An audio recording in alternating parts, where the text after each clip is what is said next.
What is going on, everybody? This is Andrew from DeFiancy. So it's been an eventful last few weeks. I want to cover some of the things that has happened specifically over the last week and really what it means going forward to us, our opinion on it. First, let's just look at this Bitcoin chart per usual. This is the reality of the markets right now, the price action. And we've had this big bounce down here from like roughly 20. It was actually around 24.7 where it bottomed out, and we've had this really nice response from that point. So we had this consolidation down to 25K effectively, which we talked about this a lot. When we were up here, we had plenty of videos talking about how we expected the price to just kind of naturally consolidate lower. This was actually, I have a lot of very strong opinions on really what this means right here. The fact that this happened this way. In hindsight, you always feel a little bit more confident about these things. But I want to get into that. But first, I just want to mention really the remarkable pump that we just witnessed from a chart perspective. Before we go into the why, I just want to just point out how significant this actually is. So when we talked about levels on the Bitcoin chart in some of our other videos, you probably have seen me mention how critical this roughly 30K area is. The reason why this level is so significant and so psychological for traders and investors, I would say actually really for investors here specifically right now in terms of this bigger capital, is once you break above this level, it completely changes really, I think, people's expectations for what would come next. This is kind of seen as the kind of make it or break it level. Like when you're under this level, you're consolidating and you haven't really broken out yet. Once you break this level, psychologically, what that really signals to people, consciously or subconsciously, is that you are in a bull market for this asset. I don't know how anybody else could look at it any differently. When you break this level, and the reason why I say that you're in a bull market, I don't mean necessarily up only bull market, but what that means to me is you are not going to go much lower than this point. The reason why is once you break these levels, and if you go back and look at Bitcoin throughout its history, and this is not just Bitcoin, just assets in general, once you break these very concentrated supply areas, meaning people have made a lot of trades at these areas, and you break them when it's resistance, it tends to be very, very strong support. You're not going to want to break below this area once you confirm it on any meaningful time frame. And really meaningful, I would mean 1 hour, or 1 week and up. So we're looking at the weekly right here. What we'd want to see is for Bitcoin to be able to close this weekly candle above 30K. That doesn't mean that it's over then. In my opinion, I want to see this next week after it, because I like to look at things maybe a little bit conservative in this sense. I mean, I want to see that weekly after the price action, the flow of capital after to really get to solidify a very strong opinion. But to be honest with you, I'm already really bullish now. I was bullish before we got here. We have been waiting to make a video, but let's go into kind of why this has happened. Okay, and we're going to come back to this chart because the price action is going to make a lot of sense. This very tight consolidation zone that we experienced right here, this zone is going to make a lot of sense when we talk about what just happened last week. Really this week actually is when this has been kind of more absorbed by the market, which is the BlackRock spot ETF announcement. The funny thing about this, when BlackRock released to the press that they were applying for a spot Bitcoin ETF, which, by the way, what that is basically a way for people to invest in the underlying asset. So when I say spot, it means the actual Bitcoin, okay, in a more regulated traditional sense in the traditional markets.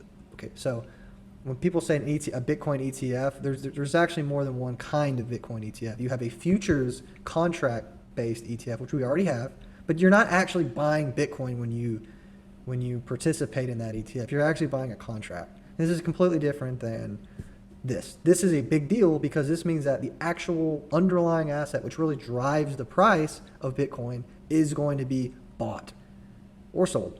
Okay. And this just completely changes, in my opinion, the direction of Bitcoin forever, when this gets passed. But to be honest, it has already changed it forever in my mind. We're going to kind of go into that why. But this is really this was the catalyst for a lot of other things that happened since then. And this has only been a week since, or a few days really, since this has happened. But we've already had additional big market players, and I got this over here as you can see. Valkyrie, Bitwise, WisdomTree, Invesco have followed suit, filing for their own ETF because they want to be competitive. They realize that BlackRock has a very high success rate with Bitcoin or with ETFs in general. They have like over 500 approved ETFs. They've only had one out of over 500 be denied. Okay, so that's pretty good hit rate right there, right? So a lot of people assume that this has a really good chance of being approved. And this is really, again, this changes everything about the direction of where this price could go in the short term and the long term. And before I get into kind of why on that, I want to show you guys another reason why this is also a lot of excitement also, is being generated, is because at about the same time, so this came right after that. You had Fidelity that's rumored to file for a Bitcoin spot ETF, which they already have before, I think, and potentially buy Grayscale's Trust, which is kind of like the closest thing people could get to a Bitcoin ETF. So this all people got really excited about this too, and then right after that you had a institutional grade exchange that was launched. It was actually already around. Apparently they were trading on it supposedly, but now this is kind of in the open that this exchange backed by Fidelity, Charles Schwab, and Citadel is now running apparently. So this is a big deal. So what is it? Why does this matter? Okay, in terms of the price, it's because what it's telling you is you have very large pockets of capital that are going to be deployed into Bitcoin specifically in this circumstance, but really crypto in general. So what does that really mean, right, for the price? So we're going to go into that now. Okay, so you get the backdrop. This is what has happened. The reason why that matters, okay, and I've been talking about this really since this information has come out, so I feel like we can have a pretty clear discussion on this now. If you look at Bitcoin's history, all of this, okay, and I'm going to get my little pencil here, all of this here, okay, is all of this has happened with small money, little money, okay? Now, to be fair, you started to get bigger cats in the game, so to speak, bigger players, started participating around here and pumped the price up pretty high from what we can understand, but nothing of the likes of trillion-dollar companies like BlackRock and Fidelity. So both of those together, if I'm not mistaken, is like over $4 trillion under assets under management. So we're talking about serious players here. Okay, they're not joking around when they go into something, right? These are the biggest players in the game, effectively, okay, when it comes to assets under management.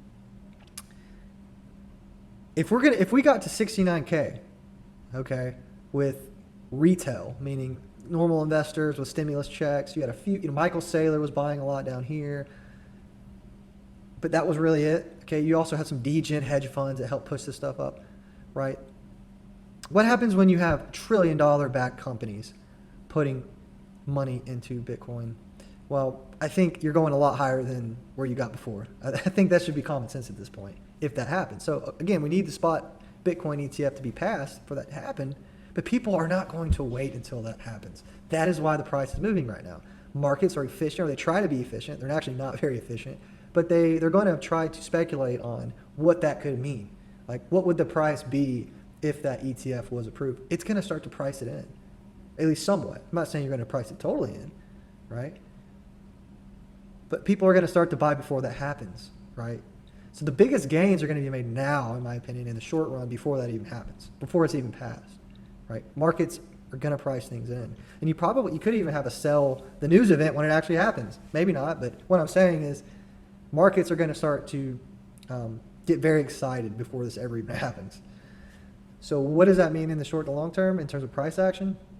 Short to medium term? Well, our price target is, minimum in terms of the next 6 months. I would be really surprised if we're not at around 40K by, again, I don't like to put targets on this, but this is going to be a level you're going to come to at some point. around 40K, 30, 37, 38, 40K. That seems to be another really hot area like this. So naturally, I think you're going to go there, and I think eventually you're going to go much higher.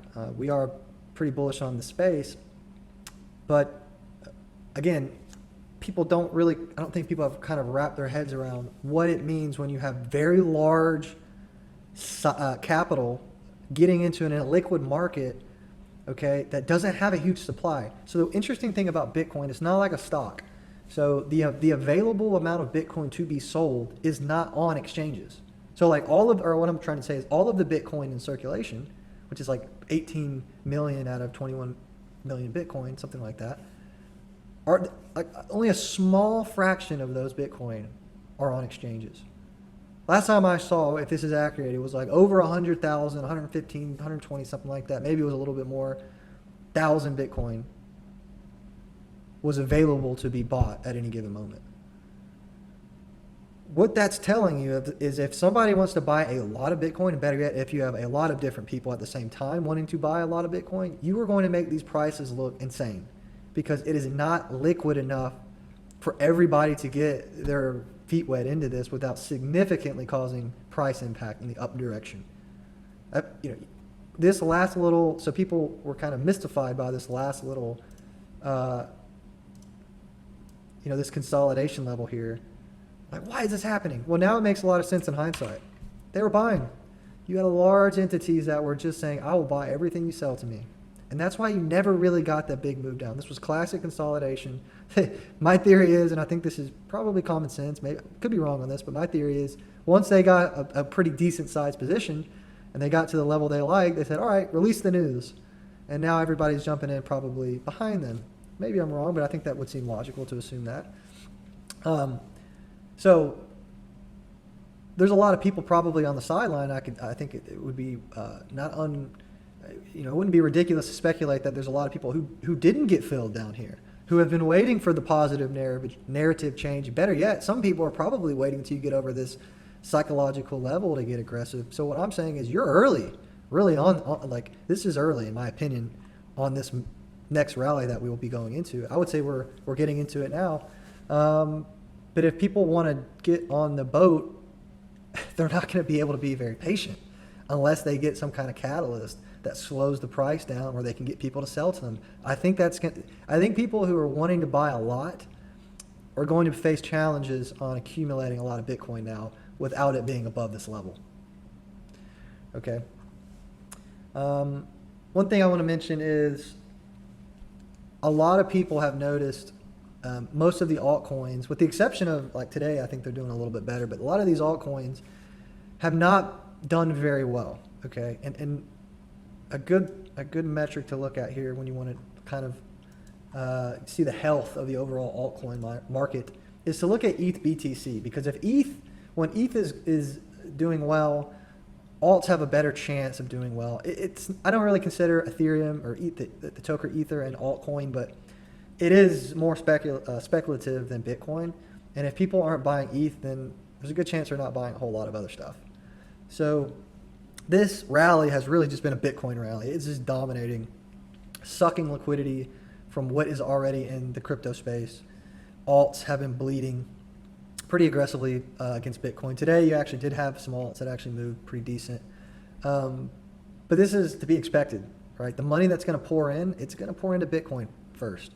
And ETH probably. I mean, I think smart people are going to be loading up on ETH right now too, because the reality is it has its own set of narratives, and I mean, it has quite a long list of potential narratives that we could be talking about soon.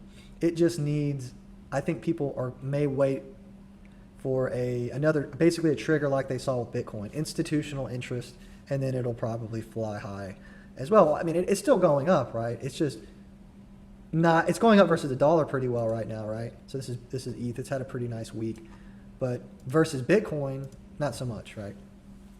I think that's pretty much all I want to cover in the short term. We're trying to keep these videos as short as possible.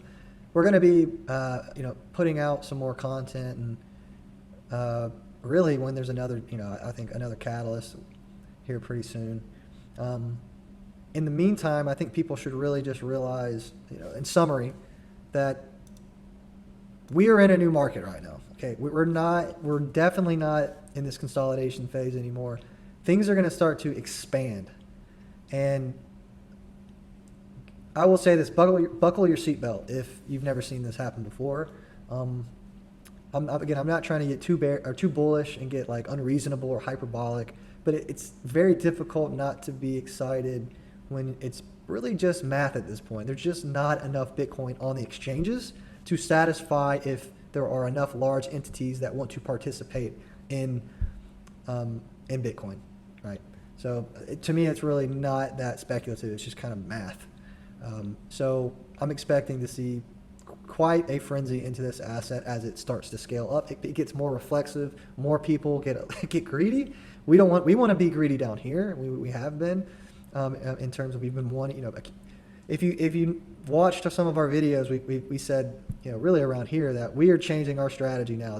This was the signal that okay, get ready for expansion later, and I think that you're going to get another set of this probably somewhere over here, but anywhere under this 60, around 60K, 69K level is going to be seen as accumulation for a much higher level, which I know sounds ridiculous, but I don't think it is. The first number that comes to my mind is definitely 125, somewhere around here.